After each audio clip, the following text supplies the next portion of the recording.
그냥 부목사였습니다. 감사하고 같이 한번 기도 한번 하겠습니다. 하나님 참 감사합니다. 예수님의 헌신이 없었고 예수님의 죽으심이 없었으면 오늘 우리는 이 자리에 없습니다. 우리가 헌신한다고 말하지만 그리스도의 헌신을 생각할 때 우리의 헌신은 믿음의 반응이고 십자가에 대한 반응임을 이 아침에 고백합니다. 하나님, 우리 심령에 우리가 무언가를 할 수 있다라는, 우리가 무언가를 했다라는 그런 생각은 철저하게 무너지게 도와주시고, 예수님이 하셨구나, 하나님이 하셨구나, 하나님이 하셔야 합니다라는 절절한 고백들이 회복되어지는 이 아침 되게 도와주시옵소서. 한 주간 각자의 삶 속에서 일의 현장에서 사시다가 예배가 중요함을 알고 이 아침에 예배의 자리로 달려놓은 사랑하는 성도님들 한 분 한 분들 주님 아시지요. 그들의 흐르고 있는 눈물을, 지쳐있는 어깨를, 잃어버린 소망을 이 아침에 회복시켜 주시옵시고 하나님의 기쁨으로, 하늘의 소망으로 우뚝 서는 이 아침, 이 예배 시간 되게 도와주시옵소서.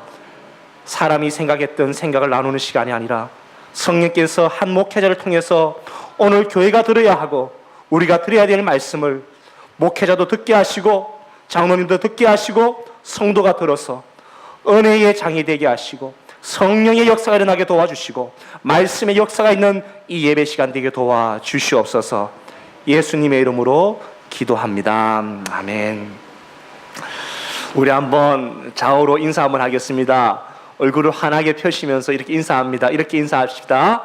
얼굴만 배워도 은혜가 됩니다. 좌우로 시작합시다. 얼굴만 배워도 은혜가 됩니다.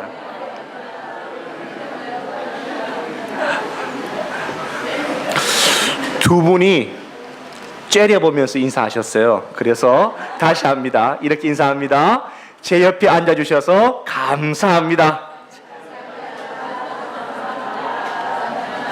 아멘. 할렐루야.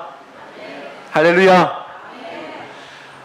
북부 해변 장로교회 김석동 목사님 또 목회하시고 섬기시는 교회를 제가 한번 와보고 싶었습니다. 왜냐하면 제가 열린문교회에서 사역했을 때 멀지 않았고 또 제가 사역을 하고 어떤 문제로 고민할 때마다 목사님에게 상담을 하면 굉장히 성경적인 답을 주십니다. 그리고 하나님이 무엇을 기뻐하실까라는 답을 주십니다. 우리가 이 자리에 서신 우리 다 집사님들, 장로님들은 여러 말 하지 않아도 사람들의 생각을 들어보면 그 사람 안에 무엇이 있는지를 간파합니다. 어떤 분하고 대화를 하면 무엇이 유익할까, 무엇이 내게 도움이 될까라는 판단을 하는 분도 있습니다. 그런데 어떤 분하고 대화하면 하나님이 무엇을 더 기뻐할까, 교회가 무엇이 더 은혜로울까를 생각하게 됩니다. 이 생각은 완전히 다른 수준이지요. 목사님과 대화를 하면 늘 그런 답을 가지고 돌아가고 기준을 잡았습니다. 목사님이 목회하시고 또 아름답게 북부 지역에서 성장하고 있는 교회에 와서 말씀을 나누게 한 것 참 하나님의 은혜고 너무 감사합니다. 저는 처음에 이 교회에 들어왔을 때에 받았던 느낌 두 단어가 있는데요. 하나는 감사였습니다. 왜 감사냐? 교회가 교회답고 성도가 성도다운 게 얼마나 감사한 줄 아세요? 저는 최근에 교회가 교회답다는 것이 얼마나 감사한지를 뼈저리게 느꼈습니다. 교회가 교회답지 않은 교회가 있습니다. 성도가 성도답지 않는 곳도 있습니다. 그런데 교회가, 성도가 성도답고 교회다운 것, 이거 하나님의 은혜인 줄 믿습니다. 이렇게 아름다운 분위기, 모습들, 서로서로를 배려하는 모습들, 이 모습들을 주님 오실 때까지 붙드시기를 주의 이름으로 축복합니다. 두 번째 제가 받았던 단어는 바로 기대입니다. 기대. 뭐냐 하면 이 DY 쪽으로 해서 또 이제 북부 지역에는 아직은 이제 부족하지만 제가 볼 때는 정말 영적으로 어떤 메카가 되는 교회가 아직은 세워지지 않았습니다. 그래서 조만조만한 교회는 있지만은 영적으로 흡입하고 다른 교회를 세우고 영적으로 이끌어가는 그런 교회들이 하나님은 새롭게 세우십니다. 필요합니다. 꼭 교회의 숫자를 넘어서서 선한 영향력, 성령의 역사, 말씀의 능력, 구원의 역사를 이루는 교회가 필요합니다. 나는 북부 해변 장로교회가 그 역할을 감당하기를 축복하고 바랍니다. 정말 북부 지역에서 그 교회를 가면 사람이 바뀌고, 그 교회를 가면 알코올 중독자가 예수님 믿는 사람으로 바뀌고, 그 교회를 가면 부부가 행복하지 않았던 가정이 회복되어지고, 그 교회를 가면 꿈을 잃어버렸던 청년들이, 젊은이들이 예수 만나는 그런 성령의 장, 사도행전적인 교회가 되기를 주님 축복합니다. 초대교회에 보면요, 폴리캅이라는 유명한 하나님의 사람이 나옵니다. 폴리캅, 교부였는데요, 교부라는 뜻이 뭐냐 하면 교회의 아버지라는 말입니다. 그러니까 초대교회는 아직까지 교회가 행정적으로 조직이 잘 안 됐습니다. 아직까지 어수선합니다. 그때 사도 요한의 제자였죠. 사도 요한의 제자였던 폴리캅이라는 분이 서머나 지역, 서머나 교회를 감독했던 담임 목사의 역할을 했습니다. 서머나 지역, 서머나 교회 이야기를 하면 여러분 생각나는 게 무엇입니까?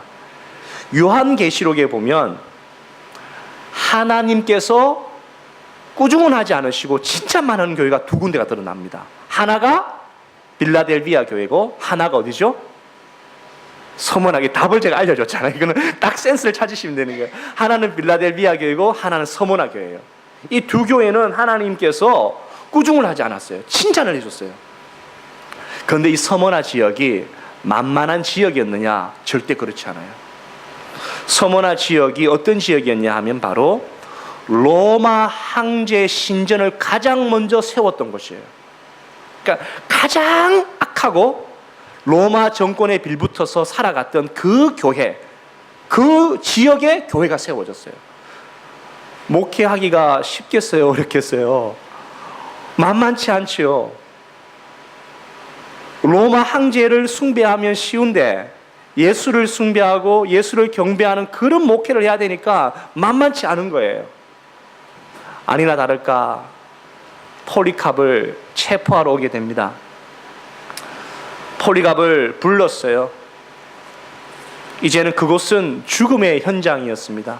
이제는 그 길을 들어가면 폴리캅은 생명을 잃게 됩니다. 그 곳의 이름이 바로 암피트리테라는 경기장이었습니다. 암피트리테. 여러분 영화를 보시면 글래디에이터라든지 고대 경기장 같은 그런 곳으로 보면 됩니다. 암피트리테에 갔더니 경기장이 얼마나 큰지 사람들은 소리를 칩니다. 저 폴리캅, 저 노인을 죽여시오. 사자의 밥으로 넘기시오. 손안했습니다. 청중들이 떠들어댔습니다. 화를 냈습니다. 분노했습니다. 그리고 재판관은 비웃으면서 너가 언제까지 견디는지를 보고 있던 상황이었습니다. 그때 폴리캅에게 놀라운 하나님의 음성이 들립니다. 폴리캅, 담대하라. 폴리캅, 대장부답게 강건하라. 폴리캅, 담대하라. 폴리캅, 대장부답게 강건하라. 이 말이 그의 마음을 탁 잡습니다. 총독이 말합니다. 폴리캅, 한 번만 예수를 모른다 하시오. 한 번만 예수를 부인하시오. 폴리캅은 총독을 향해서 이렇게 말했다고 합니다. 총독이여, 나는 86년 동안 예수를 섬겨왔어. 그동안 그분은 나를 한 번도 부당하게 대우하신 적이 없어. 그런데 내가 어떻게 내가 살고자 나를 구원하신 나의 왕을 모독할 수 있습니까? 총독의 말이 이어집니다. 나는 사나운 짐승을 준비해 두었어. 만일 당신이 마음을 바꾸지 않는다면 당신을 그 짐승들에게서 던져버리겠소. 폴리캅이 대답합니다. 짐승들을 부르시오. 우리는 선을 버리고 악을 돌이켜서는 안 돼요. 오히려 악에서 돌이켜 덕을 택하는 것이 선이요. 나는 절대 뜻을 굽히지 않습니다. 총독이 당황합니다. 이 사람이 미쳤나? 이 도대체 제정신인가? 마지막 경고를 합니다. 만일 당신이 마음을 바꾸지 않으면 당신을 화형시키겠소. 폴리캅이 마지막으로 침묵을 지키고 이렇게 말합니다. 총독이여, 당신은 잠시 타오르는 불로 나를 위협하지만 나는 당신을 영원히 꺼지지 않는 불로 위협합니다. 당신은 나를 잠시 타오르는 불로 나를 위협하지만 나는 꺼지지 않는 불로 당신에게 위협하고 당신에게 경고합니다. 그리고는 그는 얼굴에 확신과 기쁨으로 사형의 현장의 이슬로 사라졌다고 합니다. 사랑하는 성도 여러분, 오늘 우리가 예수를 믿을 때 오늘 저와 여러분이 하나님만을 믿는 것이 아닙니다. 수많은 사람들이 예수를 믿고 따랐고 헌신했고 그 헌신과 그 삶의 현장에는 꽃길만 결코 있지 않았습니다. 주님을 따르는 것 때문에 오해도 받고 주님을 따르는 것 때문에 뺨도 맞고 주님을 따르는 것 때문에 심지어 목숨도 재산도 빼앗기는 사람들이 있었습니다. 저와 여러분이 그 믿음의 사람들의 행진에 있는 것이죠. 오늘 우리가 읽었던 말씀을 보면 디모데에게 바울이 유언처럼 하는 말입니다. 노사도였던 바울이 사랑하는 제자자 디모데에게, 젊은 목회자였거든요. 그 디모데에게 자기가 감옥에 있으면서 디모데야, 너가 헌신자로 서는데, 너가 목회자로 서는데 너가 정말 어떻게 해서 너의 목회와 너의 헌신이 아름다운가에 관한 자기 인생을 반영한 절절한 고백이 오늘 말씀입니다. 오늘 디모데에게 했던 바울의 그 고백, 사실 그 바울의 고백은 예수님이 붙들었던 그의 신앙의 고백이었습니다. 이 고백이 우리 북부 해변 장로교회 모든 성도님들, 특별히 남전도의 우리 모든 장로님들, 집사님들 심령의 다짐이 되고 결단이 되기를 주님 축복합니다. 그렇다면 오늘 첫 번째 그의 말씀을 한번 보겠습니다. 6절 말씀입니다. 한번 보시겠습니다. 6절, 4장 6절 같이 한번 읽습니다. 시작. 전제와 같이 내가 벌써 부어지고 나의 떠날 기약이 가까웠도다. 여러분, 전제가 무엇이죠? 제사법이죠. 제사법에 보면 우리가 흔히 아는 것처럼 번제가 있습니다. 번제, burnt offering, 태워서 드리는 겁니다. 전제는 뭐냐? 옛날에는 이제 관제라고 이야기했는데 offering, 부어서 드리는 겁니다. 어떤 기름이나 물을 부어서 드려지는 제사법입니다. 이것은 뭐냐 하면 자신의 인생과 자신의 삶을 하나님께 온전히 다 쏟아냈던 거예요. 온전히 다 쏟아냈던 거예요. 자기의 진액을 다 쏟아내서 자기의 사역을 다 했다는 거죠. 한번 따라 한번 할까요? 저를 따라서 한번 합시다. 썩어서 없어지는 인생이 아니라 달아서 없어지는 인생이 됩시다. 다시 한번 할까요? 썩어서 없어지는 인생이 아니라 달아서 없어지는 인생이 됩시다. 무슨 말씀인지 아시겠죠? 우리의 건강, 우리의 재정, 우리의 사고 하나님 다 주셨어요. 이게 언젠가 다 없어져요. 썩어서 스포일돼서 없어지는 인생이 아니라 정말 주를 위해 헌신하고 충성하다가 다 달아서 없어지는 그 인생, 얼마나 복되고 아름답습니까? 그런데 이렇게 헌신하는 시간이 천년 만년이 아니에요. 벌써 보니까 벌써 내가 부어지고 나의 떠날 기약이 가까웠도다. 벌써라는 말 참 빠른 것 같습니다. 제가 호주 온 지가 8년 되었습니다. 제가 32살 때 호주를 왔어요. 그때 저희 아이가 2명이었습니다. 3살, 2살. 호주 간다고 저희 한국에 숨겼던 집사님하고 권사님이 아내하고 아이들 머리를 파마를 해줬어요. 근데 그 라면 파마 있지 않습니까? 뽀글뽀글 절대 풀리지 않더라고요. 그거를 해가지고 왔어요. 저는 또 머리를 싹 깎아줘가지고요. 뭐 군대 입성하는 것처럼, 입대하는 것처럼 그렇게 해서 왔어요. 근데 돌아보니까요. 와, 빨라요. 어느새 하나님이 2명 더 주셨어요. 놀라지 마세요. 예, 하나님 2명 더 주셨고요. 아들이 목소 컸어요. 그리고 30대 초반에 왔는데 저도 이제 40 초반이 되었어요. 참 빨라요. 저만 이런 느낍니까? 눈 깜짝하죠. 이민 와서 10년은 깜짝해요. 정신없이 자리 잡고 아이들 학교 보내고 집 사고 일자리 찾고 하다 보면 정말 정신없어요.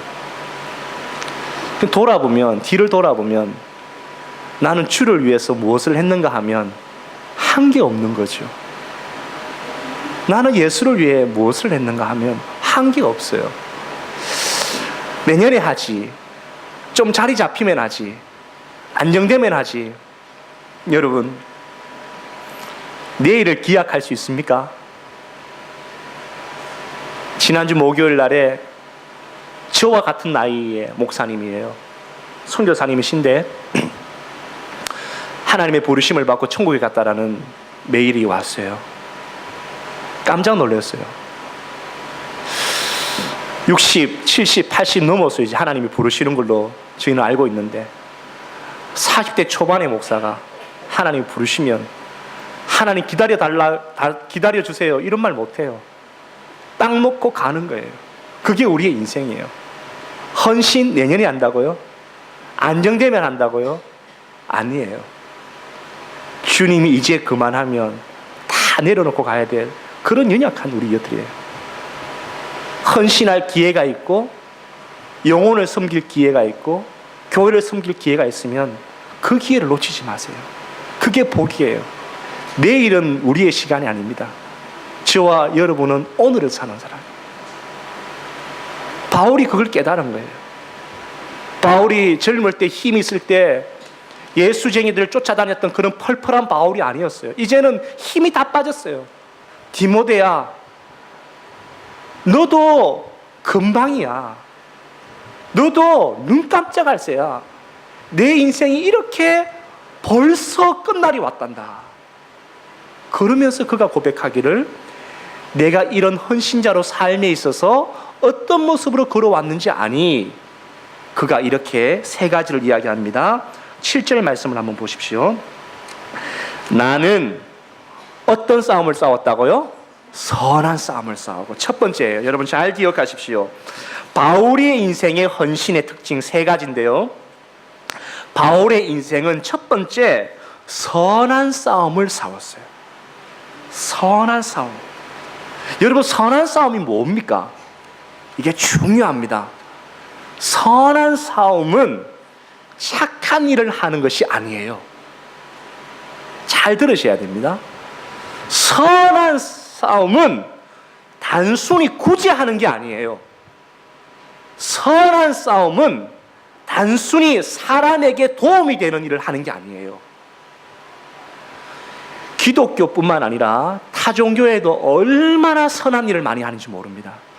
카톨릭, 불교, 원불교, 심지어 이슬람에도 선한 일을 합니다. 지금 바울은 선한 싸움은 그런 거, 인간의 선행을 이야기하는 게 아니에요. 뭐냐? 예레미야 23장 6절 말씀인데요. 제가 읽어드리겠습니다. 한번 들어보세요. 예레미야 23장 6절인데요. 그날에 유다는 구원을 얻겠고 이스라엘은 평안히 거할 것이요 그의 이름은 여호와 우리의 의라 일컬음을 받으리라. 여호와 우리의 의. 여호와 우리의 선, 예레미야 말씀을 통해서 말씀하는데 정리합니다. 선한 싸움은 무엇인가? 의의 근본이신 하나님을 추구하는 싸움이에요. 의의 근본이신 하나님을 드러내는 싸움이에요. 이게 선한 싸움이에요. 교회에서 봉사를 많이 합니다. 사회에서 선한 일을 많이 합니다. 그런데 드러냈더니 자기 이름을 드러내요. 자기 명예를 드러내요. 선한 싸움 아니에요. 선한 행위예요. 선한 싸움이 아니에요. 우리가 헌신 예배예요. 헌신하지요. 충성하지요. 봉사하지요. 다 드러내놓고 내가 했어. 내가 한 거야. 왜 몰라줘? 선한 싸움이 아니에요. 선한 일 한 거예요. 신앙하고는 완전히 다른 거예요. 예수님이 그런 이야기를 하잖아요. 예수님, 내가 주님의 이름으로 선한 일도 하고 가난한 사람도 도우고 다 했습니다. 뭐라 그래요? 난 넌 모른다. 난 넌 모른다. 네 내 이름을 사용했을 뿐이고 너 선한 일을 했을 뿐이지 난 너를 모른다는 거예요. 선한 싸움이 뭐냐? 예수를 추구하는 삶이고 주님을 드러내는 싸움이고 주님을 추구하는 싸움이고 내 사역의 현장 가운데 하나님을 드러내는 싸움이에요. 사랑하는 우리 남성 집사님들, 장로님들, 우리 여러 성도님 여러분, 우리 하나님 드러내는 선한 싸움 하기를 주님 축복합니다. 참 안타깝게도 교회 현장에는 이런 선한 싸움이 아니라 자신을 드러내는 싸움이 참 많습니다. 너무 가슴이 아프죠. 목회자도 자기를 드러냅니다. 장로님도 자기를 드러냅니다. 권사님도 자기를 드러냅니다. 그리고 나 아니에요. 선한 싸움, 하나님을 추구하는 싸움이고 하나님 드러내는 싸움이고, 여러분 아무리 큰 일을 했다 할지라도 그때 고백할 것이 무엇인지 아십니까? 하나님이 하셨습니다. 주님이 하셨습니다. 저는 도구입니다. 저는 사용되었을 뿐입니다. 끝인 거예요. 선한 싸움을 하기 위해서 중요한 전제가 하나 있습니다. 선한 싸움을 싸우려면요, 이게 안 되면 안 돼요. 하나님을 만나야 합니다. 하나님을 안 만난 사람이 어떻게 선한 싸움을 해요? 저는 한국에서 아버지 학교라든지 가정 사역을 많이 도왔습니다. 패밀리 사역들을 많이 도왔는데 남자들의 특징이 은혜 받으면 막 불처럼 타올라요. 그리고 좋은 아버지가 되어야 되는데 나쁜 아버지, 바쁜 아버지가 돼버려요. 그냥 바빠요, 아버지들이. 가정을 세워야 되는데 가정 사역을 한다고 바빠진다고요. 근데 그런 분들을 보면 특징이 하나 있어요. 일중심적이에요. 신앙 중심이 아니고 일중심적이에요. 일하는 것을 즐겨요. 일을 잘해요. 근데 주님하고는 상관이 없는 거예요. 관계가 없는 거예요. 이 남자들이 조심해야 될 일이에요. 남자들이 일하는 걸 좋아해요. 저도 일을 굉장히 좋아합니다. 막 즐겨요. 막 저는 일하면서 행복합니다. 저는 사역을 즐기는 사람이에요. 사역하면 저는 에너지가 막 쏠려나는. 그런데 저는 늘 조심하는 거는 사역의 양만큼 기도하는 것을 신경 썼어요. 왜냐? 그렇지 않으면 이거는 일이지 주님의 일하고는 상관이 없는 일이에요. 여러분 교회를 섬기시고 세워나가실 때 일을 1시간 했다, 봉사를 2시간 했다 그러면 반 틈만이라도 기도하셔야 돼요. 그러지 않으면 시간이 1년, 2년, 3년, 4년 가면서 이상해져요. 처음에는 겸손하게 합니다. 1년, 2년, 3년 사람이 칭찬해 줍니다. 사람이 인정해 줍니다. 그러면 5년, 6년, 10년 지나가면 어떻게 되는지 알아요? 사람이 뻣뻣해져요. 왜 나 못 알아주지 되는 거예요. 왜 그러냐? 기도하지 않았어요. 하나님 만나지 않았어요. 주님, 의에 참된 의로우신 주님을 추구하지 않으니까 사람이 노는 거예요. 선한 싸움, 하나님을 추구하는 싸움이고, 선한 싸움을 싸우기 위해서 의의 근본이신 하나님 앞에 철저하게 엎드리시고, 주님 오늘 나를 만나주지 않으면, 주님 오늘 나에게 은혜 주지 않으면 나 이 싸움 할 수 없습니다. 이런 겸손한 은혜를 누리는 우리 성도님 되시길 저는 축복합니다. 두 번째는 바로 그는 나의 달려갈 길을 마쳤다라고 말합니다. 그는 첫 번째 선한 싸움을 싸웠고 두 번째는 나의 달려갈 길을 마쳤다 그럽니다. 특별히 여기서 볼 것이 바로 나의 달려갈 길입니다. 여러분, 이것이 바로 소명이라고 말합니다. 소명. 우리 모두는요, 부르심을 받았습니다. 하나님 안에서 부르심을 받았고요, 우리 모두는 사역으로 부르심을 받았습니다. 하나님 안에서 부르심을 받은 것은 다 똑같아요. 근데 사역의 부르심을 받은 것은 다 다양할 수 있습니다. 여러분들에게 하나님께서 다양한 은사를 주셨어요. 재능을 주셨어요. 그분만의 독특한 내력을 주셨어요. 그 달란트를 가지고, 그 재능을 가지고 주의 몸된 교회를 세워나가라고 합니다. 그걸 나의 갈 길, 나의 충성이지요. 우리가 헌신 예배가 드려지는데요, 교회가 언제 막 이렇게 일어나는지 압니까? 자기 은사를 잘 알고요, 자기 은사를 겸손하게 펼칠 수 있는 장을 발견하시면 참 중요합니다. 어떤 분은 요리를 참 좋아합니다. 요리를 너무너무 좋아해요. 그런데 요리를 만들어서 내놓으면 성도들이 먹을 수가 없어요. 은사가 아니에요. 그런 데는 가면 안 돼요. 어떤 분은 찬양을 너무 좋아해요. 이렇게 찬양하는 게 괜찮아요. 맨날 독창을 해달래. 자기는 독창을 해야 된대. 독창을 하면 성도들이 은혜가 되지 않아. 은사가 아니야. 그러니까 자기가 한번 생각해 봐야 돼요. 내 은사가 뭔지, 내가 뭘 잘하는지, 그걸 가지고 충성을 하는 거죠. 오늘 사도 바울은 나의 달려갈 길, 특별히 하나님이 그 사람에게 보여주시고 부르신 장이 있다는 거예요. 지난주까지 미국에서 저를 좀 교제하기 위해서 제가 알고 있는 권사님 한 분이 찾아오셨습니다. 그분은 좀 젊은 나이에 남편이 먼저 하나님께로 부르심을 받았습니다. 그분은 1년에 2번 정도 꼭 캄보디아라든지 또 세계에 흩어져 있는 목회자들을 많이 돕게 되는 사역을 하고 있습니다. 그분에게 왜 이 사역을 하게 되었냐고 물었을 때에 그분에게 충격적인 하나 일이 있었다고 합니다. 뭐냐 하면, 중국에 갔는데 중국에서 약 20-30년 목회했던 목사님이십니다. 근데 퇴직금도 노후 대책도 아무것도 없이 중국의 한 어려운 교회에 푹 주저앉아서 몸은 병을 들고 사모님은 천국 가시고 그렇게 있는 모습을 봤대요. 처음에는 그분이 그냥 한 교회 집사님인 줄 알았는데 아니라는 거예요. 이야기를 들어보니까 이 목사님이 보통 귀한 목회를 한 게 아니에요. 그때 이 권사님의 마음속에 성령께서 도전을 주신데, 민권사야, 너 마음속에 앞으로 지쳐있는 목회자들을, 어려움에 있는 선교사님들을 위로하고 일으키는 이 사역을 해라, 이런 마음을 주셨다는 거예요. 그리고는 1년에 꼭 한두 번 어려운 교회로, 힘든 교회로 지쳐있는 목회자를 찾아가서 그분이 음식을 잘해요. 김장을 담궈주고 먹여주고 세워주고. 여러분, 다 우리 똑같습니다.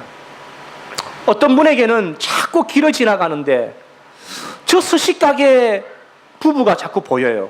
예수 안 믿는 가게인데 이상하게 저 부부가 눈에 이렇게 걸리는 거예요.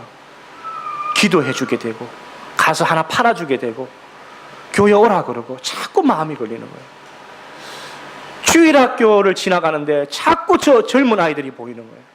저 어린 아이들이 보이는 거예요. 말 안 했어요. 교회에서 임명하지도 않았어요. 근데 하나님이 자꾸 그런 기도를 하게 하세요.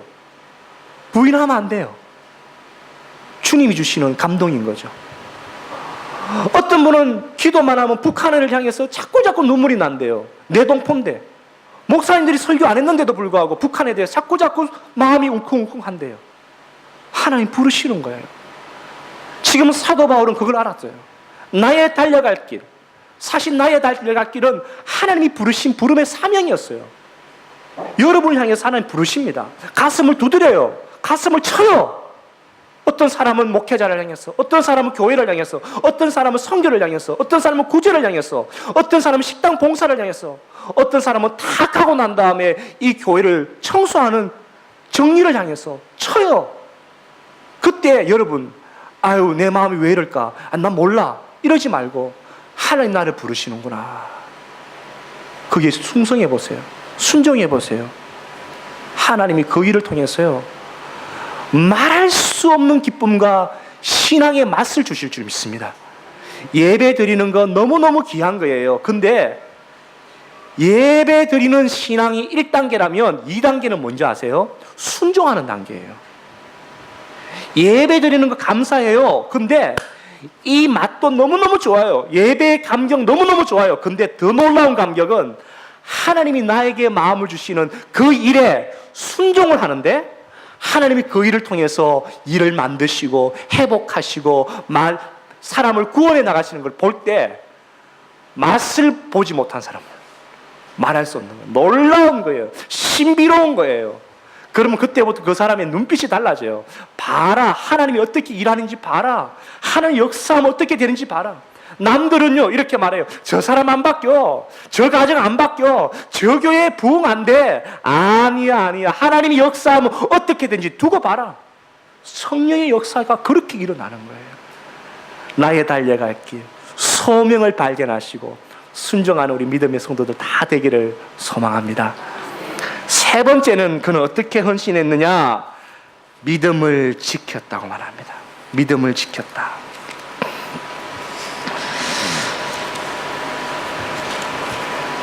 나의 달 길을 마치고 믿음을 지켰다.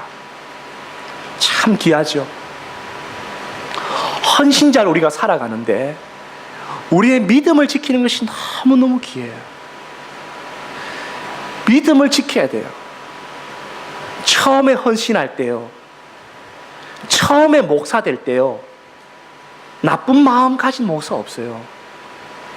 처음에 장로님 될 때 나쁜 마음 가진 장로님이 없어요. 저희 부모님이 교회 직분자들이기 때문에 이렇게 말합니다. 저희 어머님도 권사님이시고 저희 아버님도 큰 일을 하시는 분들이세요. 저희 형님도 목사예요. 처음에 목사 될 때, 처음에 장로님 될 때, 처음에 권사님 될 때 나쁜 마음 가진 사람 없어요. 다 순수해요. 다 피오해요. 근데 하다 보면 줄이 풀려. 목사도 줄 풀리고, 장로님도 죄송하지만 줄 풀리고, 권사님도 줄 풀리고, 집사님도 줄 풀리고. 오히려 직분 안 받을 때 더 겸손해요. 직분 안 받고 신학교 안 갈 때 더 순수해요. 신학교 가가지고 이상한 신학 몇 개 배우고 뻣뻣하게 돼 있는 사람 되게 많아요. 이게 현실이라고요. 바울이 어떻게 한지 알아요? 내가 가말리엘 학파고 내놓을 할 만한 학문이 있고, 바울만큼 사실 신비로운 경험한 사람 누가 있습니까? 없어요. 없어. 바울이 명함 내밀면 아마 베드로도 도망갈 정도예요. 그렇게 귀했던 그 바울이, 그는 하나님 앞에 설 때까지 그의 순수한 믿음을 지켰다 그래요. 이거 보통 일이 아닙니다. 그러면 이렇게 귀했던 바울이 믿음을 지킬 수 있었던 이유 한 가지가 있어요. 오늘 이거 여러분 붙잡아야 돼요. 우리 한번 괜찮으면 말씀 한번 찾아볼까요? 고린도전서 15장 31절 말씀입니다. 고린도전서 15장 31절 말씀입니다. 고린도전서 15장 31절. 그가 끝까지 믿음을 지킬 수 있었던 그 비결, 그 능력 어디서 나왔는가? 참된 헌신자로서 끝까지 그가 메마르지 않고 승리할 수 있었던 그 비결 어디서 나왔는가? 고린도전서 15장 31절 다 같이 읽습니다. 시작. 형제들아, 내가 그리스도 예수 우리 주 안에서 가진 바 너희에게 대한 나의 자랑을 두고 단언하노니 나는 날마다 죽노라. 나는 날마다 죽노라. 어디서 죽죠? 십자가 위에서. 이게 육체적인 죽음을 말하지 않는 걸 알죠? 그가 믿음을 지킬 수 있었던 유일한 비결, 사도 바울의 헌신이 끝까지 썩지 않았던 비결, 하나님의 사람이 끝까지 주의 종으로 쓰임받았던 비결, 십자가 위에서 죽는 길밖에 없어요. 왜 그러냐? 우리는 날마다 살아나거든요. 날마다 우리는 우리의 자아가 드러나요. 사실 여러분, 어떤 일을 하고 난 다음에 보상받고 싶은 마음, 이거를 줄인다는 것은 쉽지 않습니다. 이거 나쁜 건 아니에요. 내가 정말 그렇게 헌신했으니까요. 내가 그렇게 충성했으니까요. 나쁘지 않아요. 근데 주님은 그래 하지 말라고 그러는 거예요. 우리 내 힘으로 됩니까? 우리 힘으로 됩니까? 안 되죠.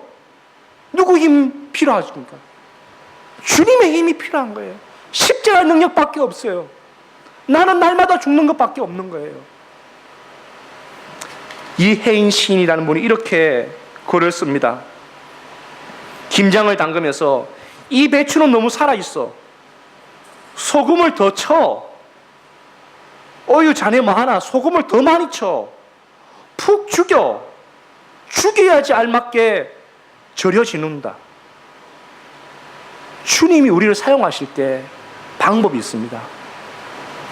참된 헌신자가 되는 것, 참된 주의 일꾼이 되는 것, 살아있으면 안 돼요. 십자가에 죽는 거예요. 나 박성훈이는 죽은 거예요. 누구는 죽은 거예요. 예전에 우리는 죽은 거예요. 따지고 수 있죠. 변명할 수 있죠. 설명할 수 있죠. 내가 했다라고 말할 수도 있어요. 그런데 그런 건 다 죽은 거예요. 왜? 우리보다 먼저 앞서가셨던 그 예수 바라보면서 이 헌신자의 길을, 이 사명자의 길을 묵묵히 걸어갈 때 주님이 그 사람에게 무엇을 예비하셨느냐? 면류관을 예비했다고 말합니다. 우리 마지막 말씀인데, 오늘 말씀인데 8절 말씀이죠. 이 8절 말씀은 지금 우리 성도들에게도 말하는 이야기이기도 하지만은 로마 황제를 향해서, 로마 재판관을 향해서 하는 말이기도 합니다. 왜냐하면 그때 당시에 검열관들은 편지를 엿볼 수 있었습니다. 아마도 바울은 염두에 뒀을 겁니다. 이 편지가 드러나면 이것을 읽을 것이다. 그리고 그 재판관을 향해서 그는 성광처럼 너희가 주는 면류관, 너희가 주는 상급이 아니라 하늘의 상급을 이야기합니다. 8절 말씀 보십시오. 이제 후로는 나를 위하여 의의 면류관이 예비되었으므로 이 의로우신 재판장이 그날에 내게 주실 것이요 내게만 아니라 주의 나타나심을 사모하는 모든 자에게 도니라. 여기서 면류관이라는 단어가 나오는데요, 고대 로마 때에 면류관을 표현할 때에 두 단어를 사용했습니다. 하나는 왕이 쓰는 면류관입니다. 왕이 쓰는 면류관, 황제가 쓰는 면류관이죠. 이걸 바로 디아데마라고 했습니다. 디아데마. 이건 황제가 쓰는 면류관이에요. 두 번째 면류관이 있는데 그것은 바로 마라톤 경주를 마치고 운동선수, 그 경기를 승리한 사람에게 주는 면류관이에요. 월계수와 같은 거죠. 그게 바로 스테파노스입니다. 경기의 승리를 이끌고 난 다음에 승리의 면류관을 한 것이죠. 지금 이 면류관이라는 이 단어는 바로 헬라어 원어에 보면 스테파노스가 되어 있어요. 디아데마는 누가 쓰고 있느냐? 예수님이 쓰고 있죠. 사실 하나님이 쓰고 있죠. 그 면류관이 아니라 하나님의 말씀과 그 언약과 그 인도에 따라서 충성하여 선한 싸움을 싸우고 나의 달려갈 길을 갖고 믿음을 지켰던 믿음의 경주자에게 주는 그 스테파노스의 면류관이 누구에게 예비되어 있느냐? 이렇게 충성하고 살아갔던 하나님의 사람에게, 나만이 아니라 앞으로 올 수많은 사람에게 예비되어 있다는 바울의 고백이에요. 미국의 한 선교사님이 선교를 마치고 돌아오는 날이었습니다. 그 선교사님은 한평생을 아프리카에서 선교를 했습니다. 선교를 하면서 사랑하는 아내도 풍토병으로 잃어버리고 자녀들도 많이 아프고 자기 혼자만 무거운 짐 가방을 들고 돌아오는 배 편이었습니다. 어느 정도 입성할 때 미국에 항해 돌아올 때에 놀라운 광경이 벌어졌습니다. 군악대가 준비되어 있고 빵빠레가 울리고 레드 카펫이 깔려 있는 겁니다. 그래서 내심 마음에 그래도 선교를 마치고 내 평생을 헌신했던 나를 위해 준비했구나 생각하고 기뻐했는데 산산이 그의 기대가 깨어집니다. 다름 아니라 그 배에 미국 대통령이 타고 있었던 겁니다. 이유는 뭐냐? 미국 대통령이 아프리카에 코끼리 사냥을 갔다가 돌아오는 시간이었습니다. 그것을 보면서 그에게 하나님을 향해서 분노가 일어났습니다. 하나님, 코끼리 사냥을 하고 오는 저 대통령을 이 나라는 이렇게 반기는데 나는 아무도 반기지 않는군요. 서름이 찾아왔어요. 그때 그 선교사님의 자서전에 이렇게 나옵니다. 그런 고백을 하고 있는 순간 성령이 나의 마음을 두드리며 이렇게 말씀하셨다. You are not at home. You are not at home. 너는 아직 집에 도착하지 않았다. 너는 아직 집에 도착하지 않았다. 너의 육신의 고향은 비록 미국인지 모르지만 너의 영혼의 고향인 하나님 앞에 올 때에 저 레드카펫이 아니라 황금길을 내가 깔아줄 것이고 미군의 군악대가 아니라 천사들의 천군 땅파래가 울릴 것이고 미국 보좌관들이 아니라 내가 친히 너에게 달려갈 것이라. 아들아, You are not at home. 넌 아직 고향에 돌아오지 않았다. 말씀을 정리합니다. 시간은 흘러갑니다. 2018년, 19년, 20년 흘러갑니다. 여러분, 어떤 사람으로 살고자 합니까? 어떤 사람으로 우리는 서 있어야 합니까? 10년 후에 우리는 무엇으로 이 자리에 서 있어야 합니까? 노사도 바울이 그의 인생을 정리하며 디모데에게 헌신자로 살아갈 때에 살아가라고 이 부탁을 우리 아침에 굳게 잡으십시오. 선한 싸움, 하나님을 추구하는 싸움입니다. 나의 달려갈 길, 하나님이 내 가슴을 두드리는 소명의 자리를 붙드는 겁니다. 믿음을 지켰다. 내 힘 아니요. 날마다 십자가에 못 박힘으로 예수 바라는 그 싸움. 그렇게 살아가는 사람에게 하나님께서 하나님 나라에서 스테파노스 경기를 다 마치고 승리한 자에게 씌워주는 면류관은 저와 여러분에게 정말 한 분 한 분에게 씌워줄 그날을 바라보며 우리가 아름다운 헌신의 행진을, 믿음의 행진을 함께 해나갑시다. 기도합시다. 우리 한번 이 시간이 괜찮다면